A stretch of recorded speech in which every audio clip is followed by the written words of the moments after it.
Wait lang, kaya ba natin? Sige, wait lang, isa lang. Wait lang ho. Yeah! No loading, unloading. Hay nako. Uy, dito pa ata magsasakay. Grabe naman oh. Oh my god. Nagsa-cellphone pa si kuyang bus driver.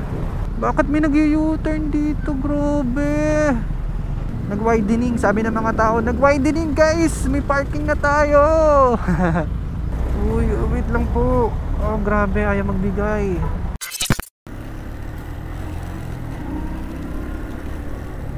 Grabe yung traffic. Oh my god. Bakit ganyan? Papuntang SM ata yan. Hanggang SM na siguro yan. SM Calamba.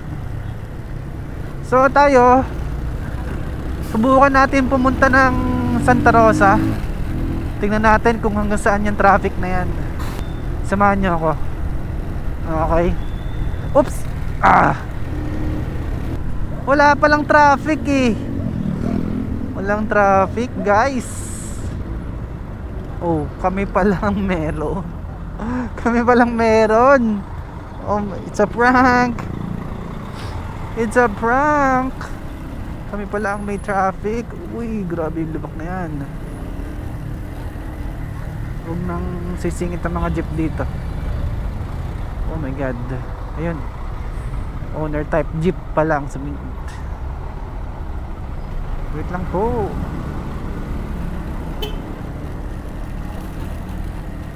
Grabe. Kami pala yung may traffic. Parang may shortcut dito sa kabila.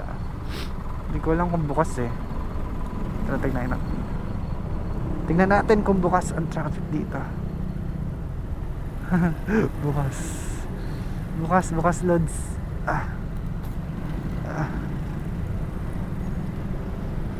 Uy, nakauna tayo, mga dalawang sasakyan lang. Tara. Dumiskarte na tayo.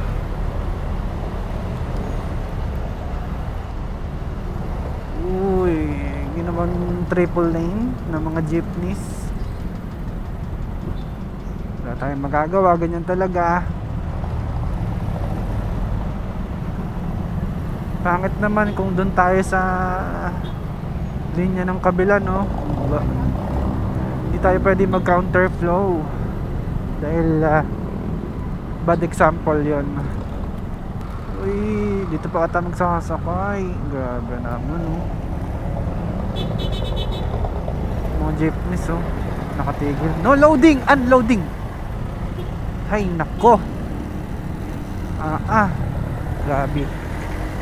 No parking, no loading, and unloading. Aray ko, sakit sa tenga. Mga pasahero din kasi, sabing no loading, unloading, doon pa sumasakay. Grabe. Uy. Aray pang isa. Kaya isa pa rin sa dahilan ba't nagda-traffic. Yung mga kakaliwa, sinasakop dito, yung mga neutral. Dapat dyan lang kayo sa kaliwa. Diga. Okay. Grabe na yung mga nangyayari dito sa Pilipinas. Southbound and northbound pares traffic. Singitan natin si kuya. Numido lang maraming plastic.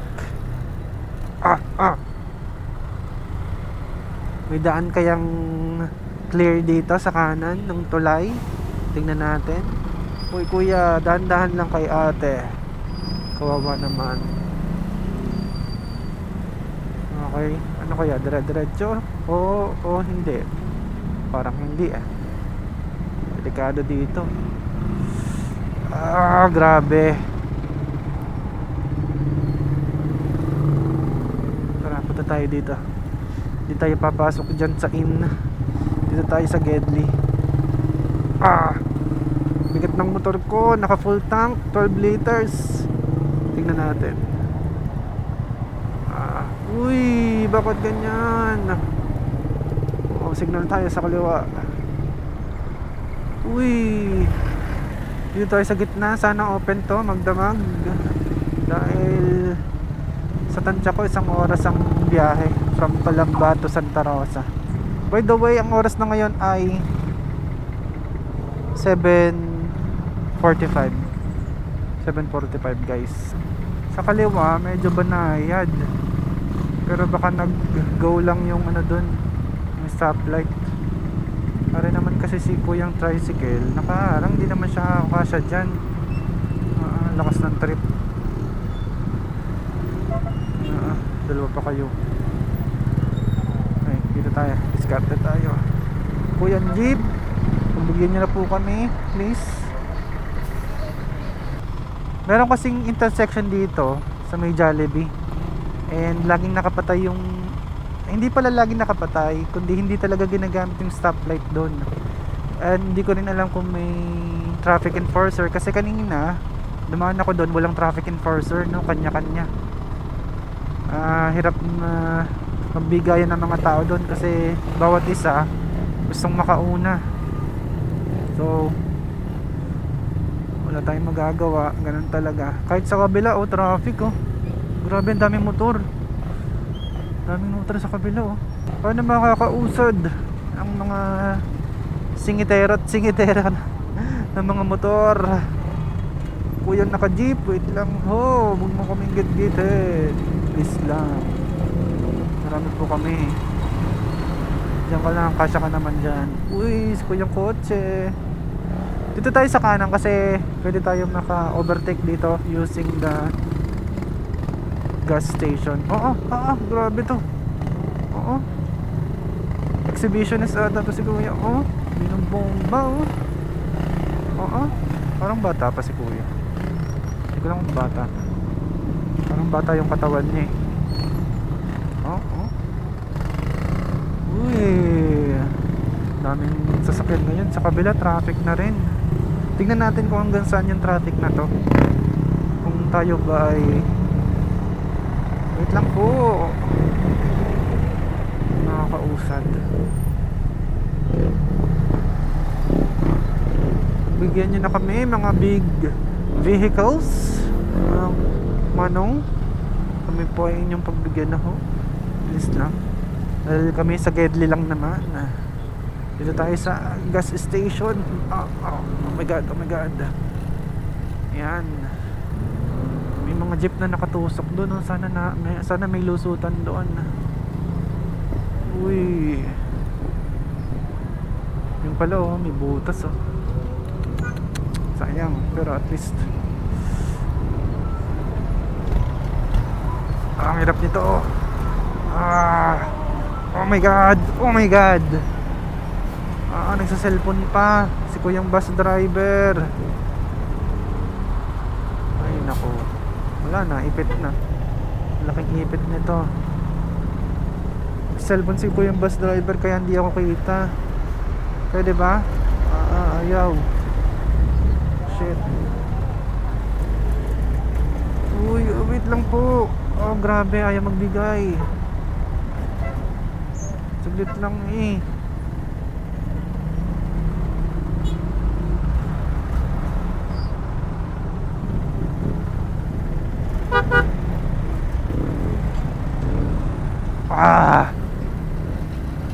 The struggle is real.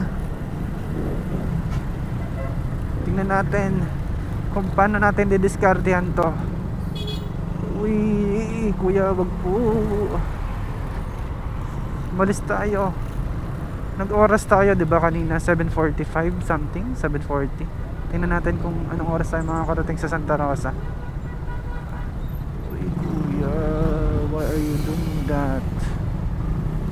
Under na ba? Hindi pa ata, eh. Uy, bakit ka naman kasya dyan? Hindi ka kasya dyan, kuya. Oh, may jeep. Diga. Oh, saan ka pupunta? Signal tayo. Hirap naman. Hindi ako sanay. Bigat ng motor ko. Oh my god, hindi ko kaya. Ayoko dyan. I don't like that. Malapad kasi yung ating handle. Uy, wrong turn. Wrong turn. Wrong turn. Tayo na lang natin to. Wala, di ka kaya yan. Lapad ng handlebars natin. Okay. Yung mga trucks na yan, mga ano yan oh, mga truck ng Universal Robina. May ano kasi dito eh, parang mini tulay, maliit na tulay. Kung nagkamali ka dyan, hulog ka sa bangin. Yan, yung part na yan, yung poste na yan. Mahirap overtake dyan. Pag nagit-git ka dyan na malaking sasakyan, transform ka dyan. Lalim na no. Yeah, basic lang tayo dapat dito. Wala tayo dapat git-gitin dito. Yun no. Kita nyo ba yun? Ano na tayo? Bandang Banlik. Di pa tayo nakakapasok ng Kabuyaw actually. Kuya, wag mo hawakan yung bus, delikado yan. Uy, may nakapark na e-bike. Bakit kaya ganon? Ang tawag sa kanila e-bike. Pero ang alam ko, ang bike, nag-originate yung word na yan sa bicycle. Uy, eh ang bicycle, ibig sabihin dalawang gulong. Diba? Tama ba? Tricycle, tatlong gulong. Eh ba't yung mga e-bike ngayon, tatlong gulong pero ang tawag e-bike? Hindi sila e-bike, guys. Sila ay mga tricycle, e-trike.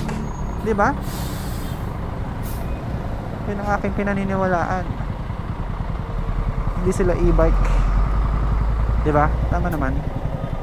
I think dito tayo sa kaliwa kasi may mga kumakanan dyan sa kanan. Tsaka may mga lumalabas dyan. Oh, yun oh, kakanan siya oh. Hinamalan na lang ano no. Wait lang, kaya ba natin? Sige, wait lang, isa lang. Wait lang ho. Yes! Tawid na kuya.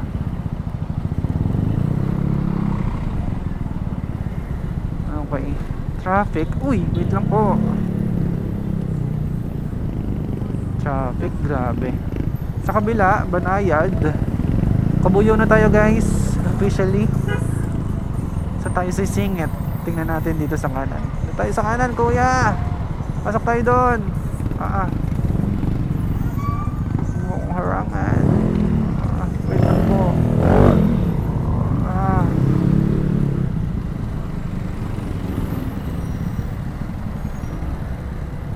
Sorry guys, I need to do this.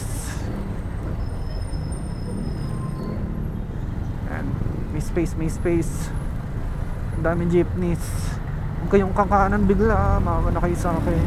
Laki nung... Uy! Bakit may nag-u-turn dito? Grabe! What are you doing? Ay laki-laki mo. Traffic na nga.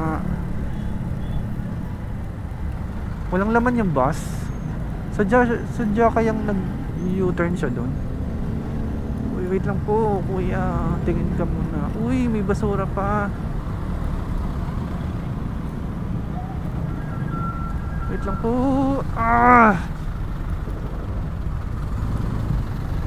Ay nako, hirap.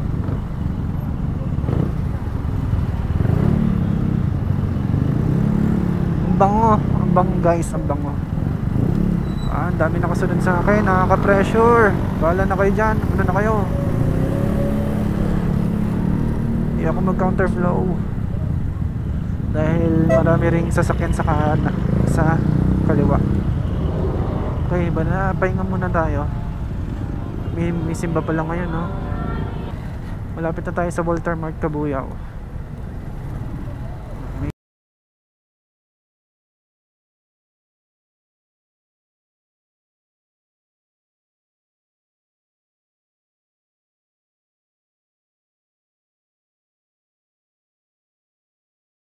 Sa may Walter Mart Kabuyaw na tayo.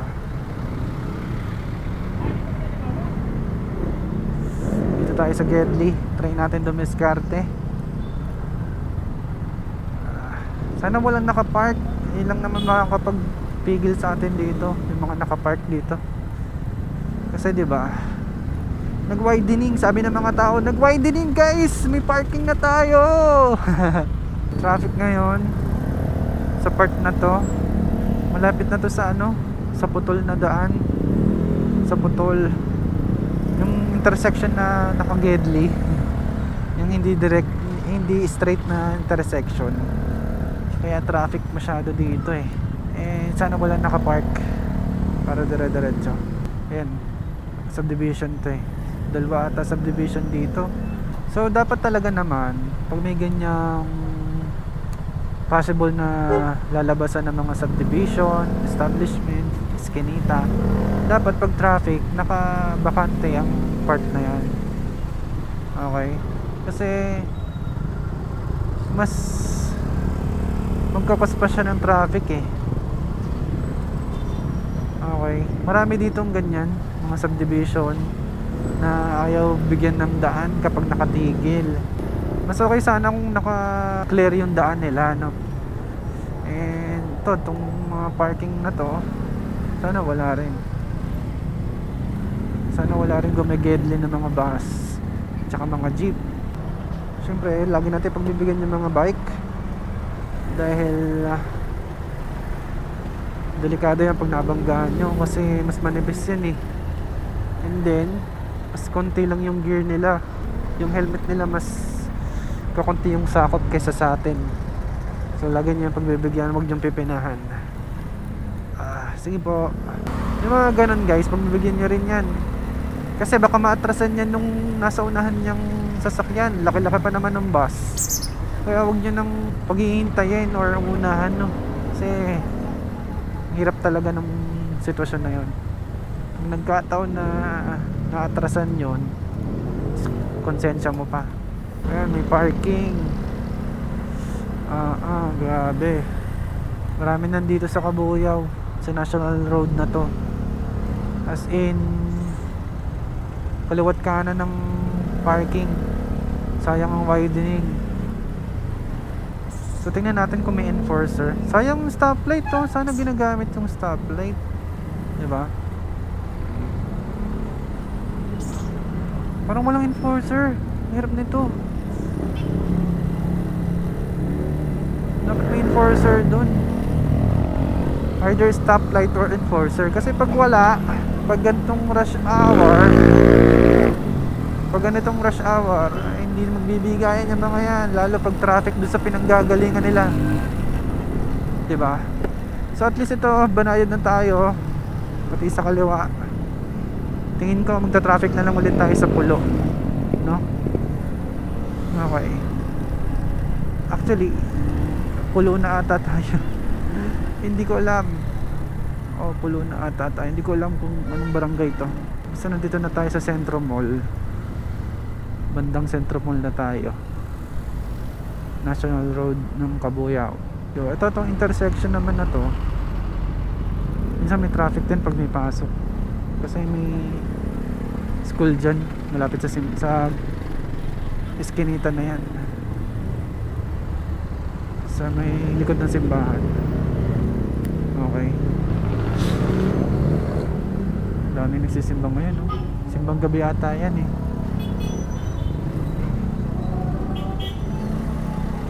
Wala ring enforcer. Sana magbigay ng mga tao dito. So next traffic ay galing sa stoplight ng Pulo sa may Jollibee. Kuya, kawawa ka dyan. Pagalitan ka ng Joma mo, pag sumingin ka dyan, kukuruting ka yan. Okay. Uy, mamakdo pala sila. Narangan na nga po ng Honda City. City ba to? Yes, I think that's a Honda City. So dito tayo sa gitna. Okay, diretso tayo. Oops, delikado, may jeep. Hindi magpapatalo yan. Alright. So pwede tayong sumingit pag ganyan nakatigil, dahil alam natin yung spacing. Pag umaandar, gumagalaw ang spacing, yung space lumiliit minsan, so mahirap sumingit pag ganon. So singit lang tayo sa mga maninipis kapag nakatigil. Uy, nakagaw na pero traffic pa din. So ibig sabihin diretso to. Diretsong katapatan yung traffic. Grabe. Okay, nakalagpas na tayo ng stoplight ng Pulo sa may Jollibee. Ang daming parking ng tricycles. Uy, daming parking. Let's go, let's go. Let's go. May nakapark na naman. Time check 8 na, 8:15. Pupunta na tayong katapatan. Okay, malapit na tayo doon. Isa rin sa pinagmumulan ng traffic yung intersection doon. Tubigin nyo na si kuyang siklista. Mahirap yung ginagawa niya. Kaya dapat huwag nyo siyang pinahan. Bigyan nyo siya ng daan. Kaya niya yan. May nakapark na naman. May nakapark na naman doon, no? Sayang ang widening. Dami nakapark ko. Avanza. Tsaka isang elf. Elf ba to o mini elf? Mas maliit pa sa elf. Grabe, no? Ginagawa ng jeep. Ayaw mandar. Ayaw mag-start. Grabe naman kayo kay kuya. Namatayan siya ng makina. Malapit na tayo sa katapatan. Sa eskinita nila. Expect na mas traffic pa doon. At maraming parking. Mas maraming parking dito, guys. Ayun, sa kabila rin, no? Owner type Jeep. Toyota Corolla. Lancer. Hindi pa nakatiklop yung side mirror. Delikado yung kuya. Dapat tinitiklop yung side mirrors nyo pag may dalawang bundok. Pag ganyan nakapark kayo sa National Road, dapat nakatiklop ang mga side mirrors. Kasi magtatampo lang kayo kapag yan ay nasabitan. Ayun, no? May nakapark na naman, no? Go lang, kuyang Food Panda.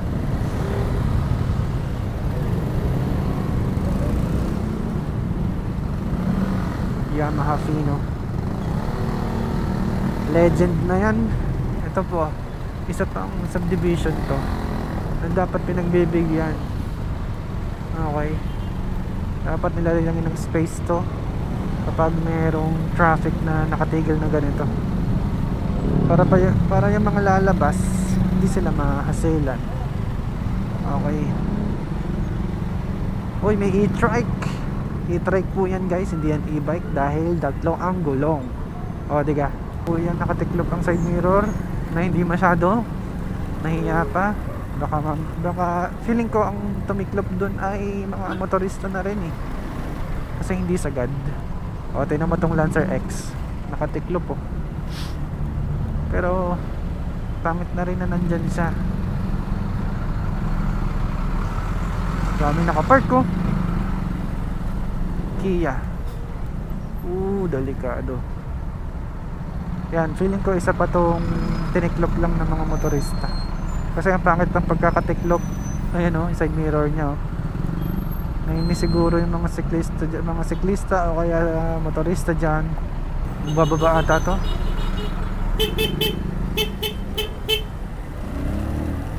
Kinabahan ako doon, baka magbukas bigla yung pinto. Ay, may pedestrian lane pa na. Dapat pagbigyan din yung, dapat hindi hinaharangan ng pedestrian lane pag nakatigil na ganyan. Although burado na to. Kawawa naman yung mga taong tatawid, hindi makatawid. Okay, nasa intersection na tayo ng katapatan. Hindi ko lang kung may enforcer dito, pero kanina meron nung dumaan ako. Meron nga.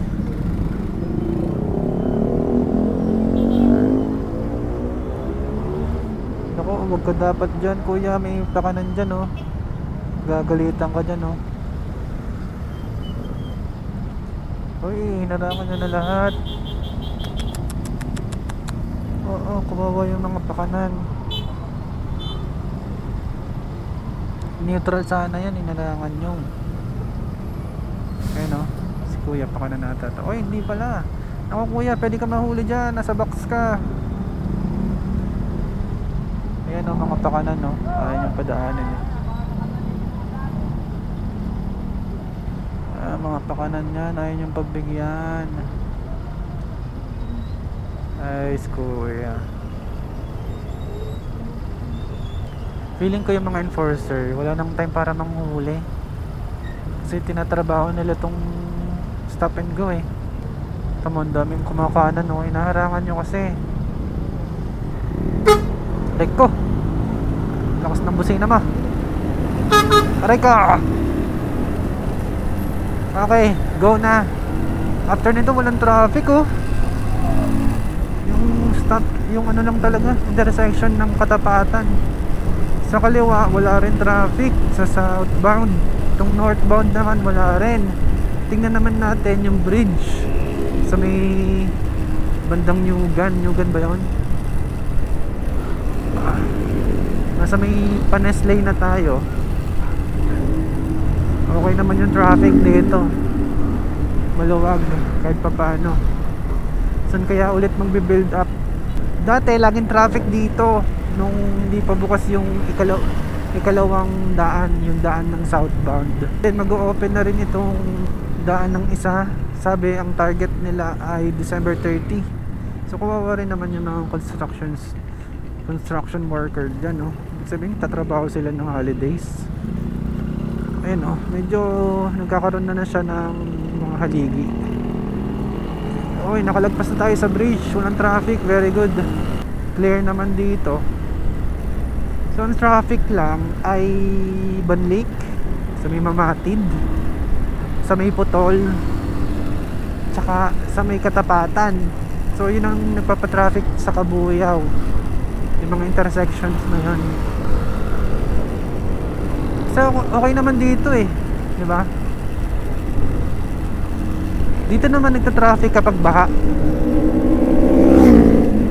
Kapag malakas yung ulan at baha dun sa may paliko na yun, uy, may bus. Nagta-traffic talaga kasi banayad yung takbo ng mga motorista dun. Kasi sobrang taas ng baha lagi dun. Sana maayos na yun, no? Kasi nung huling dumaan ako ng baha doon, nagkaroon ako ng sakit, chikungunya. Nagkaroon ako ng chikungunya doon kasi nanlusong ko yung paa ko doon. Nagkaroon ako ng parang dengue, pero chikungunya daw ata yun. Nandito na tayo sa may Tanduay Asia Brewery at banayad pa rin, clear pa rin yung traffic. Okay, goods na goods. Talagang doon lang tayo mag-expect ng traffic sa Katapatan, sa Putol, tsaka sa Banlik, sa may Mamatid. Pero from Kalamba sa Parian, ang traffic na nun hanggang Banlik na. Medyo tiring din yun, hassle talaga. Ito intersection, pero hindi naman masyadong traffic dito lagi. Bibigayan naman ng mga tao dito, which is very good. Boundary na tayo ng Kabuyao at Santa Rosa. Okay.